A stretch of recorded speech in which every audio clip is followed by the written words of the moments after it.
as you can see, the Raiders Stadium is coming along so nicely. They're set to be done May 2020.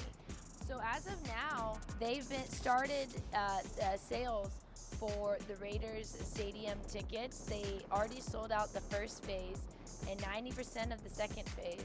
Now they're starting into the third phase, which is for personal license seats, and those ones are the cheapest seats, but they are going to be about 55,000 of the 65,000, and those are the last phase.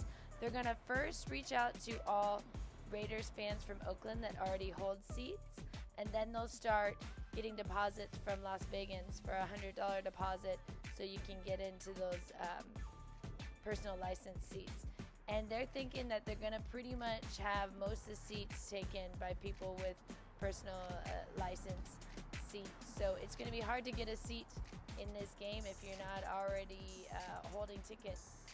And in other news about the Raiders Stadium, they don't even